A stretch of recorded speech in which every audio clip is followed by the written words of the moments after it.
certeza que quando vocês viram essa vinheta, vocês pensaram, ah não, lá vem a Tati com mais uma daquelas sessões nonsense pra gente ter que assistir. Não! Você estava errado, não é nenhuma sessão nonsense. Na verdade, essa sessão vai mostrar um pouco do meu dia a dia, da minha rotina dos próximos meses. Clichê pra caralho, né? Mas presta atenção no vídeo, você vai entender que não é nada disso que você tá pensando. Isso aqui não é um reality show, para o azar de muitos que queriam ver eu tomando banho de camisa branca. Quem tomou banho de camisa branca, né? Essa sessão vai mostrar um pouco de um tempo que eu vou passar fora do país. E eu resolvi fazer essa sessão porque eu sei que muitos de vocês sabem, direto eu vivo falando, mas eu vou repetir aqui porque tem gente que não sabe. Eu morei no Canadá há 1 ano e meio, em 2009, lá longe. Quando eu fui pro Canadá, eu fui pra trabalhar, não fui pra estudar inglês. Eu queria ficar rica! Não funcionou muito bem, vocês estão vendo, porque eu tô aqui agora fazendo esse vídeo pro YouTube tentando ganhar alguma grana. E tudo que eu sabia de inglês era aquelas aulinhas que a gente tinha no ensino básico, no ensino fundamental. Ou seja, isso e nada dá na mesma coisa. Eu acabei não estudando nada de inglês. Ou seja, voltei um pouquinho melhor do que eu fui, mas continua ruim do mesmo jeito, tipo, the book is on the table. Mas vocês podem ter uma noção, porque se eu não sei nem falar português, como é que eu vou saber falar inglês, né? E daí eu resolvi que eu vou passar 10 meses na Inglaterra, em Manchester, estudando inglês. E toda vez que eu comento que eu morei no Canadá e tudo mais, aparecem milhares de pessoas na caixa de entrada dos e-mails ou no inbox. Na real, são só umas 3 ou 4, mas vamos fazer de conta que são milhares. Perguntando quanto que eu gastei, o que eu fiz, onde que eu morava, que escola eu estudei, blá blá blá, todas aquelas outras coisas necessárias pra saber antes de estudar fora do país. Então, dessa vez, quando eu resolvi que eu ia estudar em Manchester, eu pensei, pô, vou fazer uma sessão de vídeos contando todas as coisas que são necessárias pra poder ir estudar fora do país. E é isso que eu vou fazer aqui nessa sessão. E a primeira coisa que eu vou falar é sobre o visto. No caso da Inglaterra, como eu vou estudar 4 meses, vou voltar pro Brasil, vou ficar aqui um tempo e depois vou voltar para lá de novo, para lá,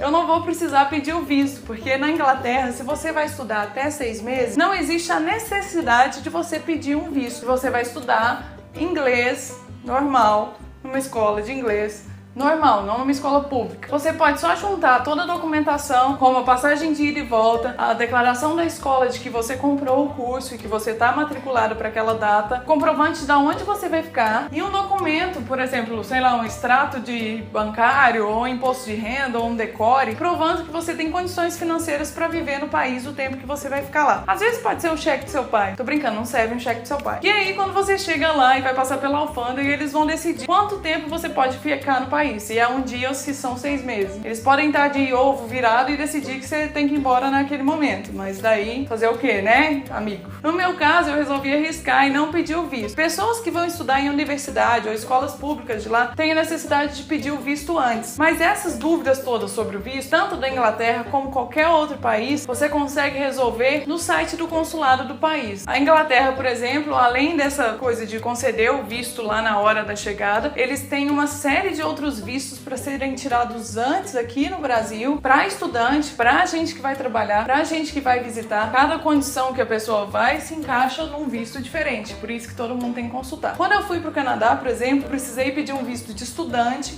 pro consulado canadense. E na época, hoje em dia eu não sei como funciona, mas na época pedia assim, você reunia toda a documentação, mandava junto com o seu passaporte por correio pro consulado, o consulado analisava e te devolvia o passaporte com o visto ou não. Existem empresas que fazem esse intermédio. Eles reúnem toda a documentação que você precisa e enviam para o consulado e vice-versa. Você não precisa ficar fazendo todo o trampo e tal. Eles marcam sua entrevista. No caso da Inglaterra, você precisa fazer entrevista. No caso dos Estados Unidos, também precisa fazer entrevista. Esse pessoal marca. Você só tem o trabalho de comparecer, levar a documentação e tudo mais. É uma coisa fácil, mas se você pesquisa direitinho, você consegue fazer isso sozinho e não precisa pagar uma empresa para fazer isso para você. Outra questão que eu vou tratar aqui hoje é a questão da passagem. Quem quiser economizar deve comprar passagem com 1 mês e meio no mínimo de antecedência, porque aí você vai pagar bem mais barato. Outra dica maravilhosa da passagem é: comprem sempre passagens de ida e volta às quartas-feiras. Geralmente as passagens de quarta-feira são bem mais baratas do que os outros dias da semana. O porquê eu não sei, mas é assim que é. Inclusive, para dentro do país também, dia de quarta-feira é mais barato. E para quem tá muito curioso em saber quanto mais ou menos custa uma passagem daqui para Manchester, eu escolhi uma empresa aérea baseada nas de umas condições que eu precisava pra levar os cachorros, porque, né, eu vou levar os cachorros. Porque olha bem essas fofurinhas. Você acha que eu ia deixar esses dois meninos aqui? E é um saco levar animal pra Inglaterra, eles exigem uma burocracia do caralho. Mas isso é assunto pra um outro episódio. Nessa empresa aérea que eu escolhi comprar a passagem, eu paguei a passagem já com todas as taxas, R$3.056. E dividi em 10 vezes no cartão de crédito. Ou seja, ir pra fora do país é muito mais barato que ir pra dentro do país. Uma passagem pro Nordeste, por exemplo, você consegue passagem até R$4.000 na classe mais vagabunda que tem. O primeiro passo é pesquisar tudo sobre visto. O segundo passo é comprar as passagens. E a terceira coisa que a gente vai falar no próximo episódio é escolas de inglês. Como comprar, quanto custa mais ou menos, blá blá blá, tudo mais. Que vai rolar aqui qualquer dia desses, dependendo de se vocês gostarem dessa sessão ou não. Na verdade, se vocês não gostarem, eu vou continuar fazendo do mesmo jeito, porque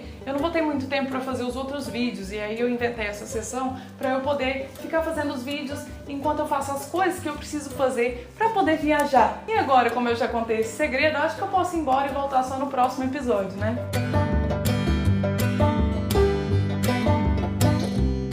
Na verdade, antes eu quero pedir para vocês comentarem aí nos comentários, até porque não tem como se comentar em outro lugar, né? Quais são as dúvidas que vocês têm, o que vocês querem saber e se vocês querem mais dessa sessão por mês, porque minha pretensão é fazer ela uma vez ao mês só. Daí deixa os comentários aí e a gente vai conversando depois.